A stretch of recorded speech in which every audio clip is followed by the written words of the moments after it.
Twitter, Tesla, and Elon Musk have all been in the news almost non-stop this quarter. And today, we're back to talk about them some more. Elon Musk is the richest man in the world, and part of that comes from his earnings as the CEO of Tesla, SpaceX, Neuralink, and other companies, but especially Tesla. In 2018, Musk earned over $50 billion from Tesla, which shareholders thought was a bit excessive, and so they sued him and the company. And now, activist investment platform Tulipshare has launched a campaign to link Musk's pay to Tesla's performance on ESG. Morningstar's Director of Investment Stewardship Research, Lindsey Stewart, is here today to talk about Tesla shareholders and why they're upset with Musk. Lindsey, thank you so much for being here today. Let's start by talking about CEO compensation and shareholder activism. Shareholders have been targeting CEO pay for a while now. Why is that? Well, shareholders are not generally averse to CEOs earning large pay packets in and of themselves, and that's particularly true in the US, as long as they're aligned with company performance and the executive's own contribution. But there's long been a bit of discord between management and shareholders where there's less evidence of that link to company performance. And increasingly, investors are asking more pointed questions of management when that pay number appears to be just too large to be justified by any one person's contribution. So let's talk about Tesla in particular. What's the issue with Elon Musk's pay? And frankly, why are we talking about his 2018 pay in 2022? Well, there's been a court case brought in the Delaware Chancery Court by Tesla investor Richard Tornetta, and he claims that what he says is a supine board waved through an outsized pay package, and I think we're talking north of $50 billion here, that it's claimed Musk essentially designed all by himself with little or no challenge from Tesla's independent directors who would normally have something to say about the matter. Now, let's be clear, it isn't the first time that questions have been raised over whether the directors on Tesla's board are providing the right level of independent challenge. According to Morningstar's analysis recently, nearly half of Tesla's independent shareholders voted against the re-election of the two directors who were submitted at their shareholder meeting in August. So there's definitely been a history of discord there about directors' performance, and we're seeing that here as evidence in that court case.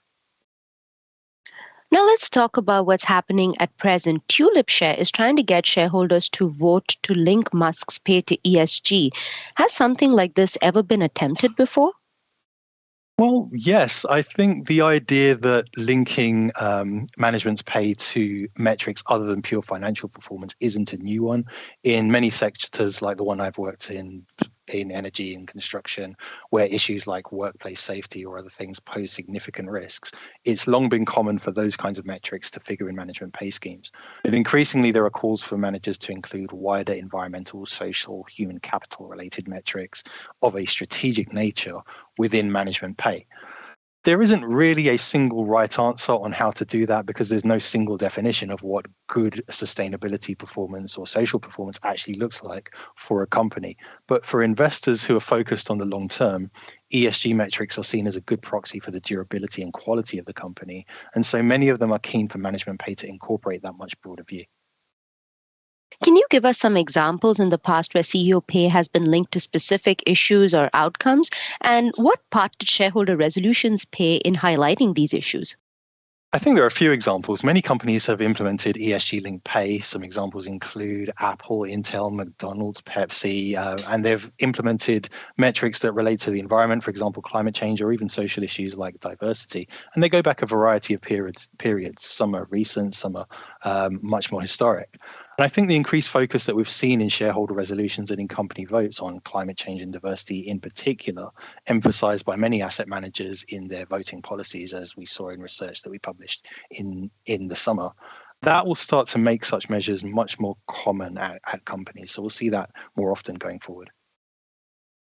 Finally, what are possible next steps from here on out for Tesla shareholders?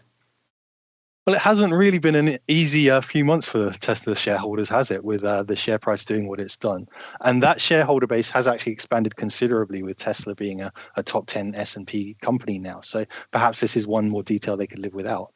Speaking more generally, though, it does show that for shareholders, a well-designed executive pay scheme is seen as a sign of a well-run company, and that these issues are likely to continue to show up in future as shareholders increasingly scrutinize the performance of their company, both on the financial side, but also from a wider sustainability and social responsibility side as well. Great. Thank you for being here today and sharing your perspectives, Lindsey. My pleasure, Ruth. For Morningstar, I'm Ruth Saldanha.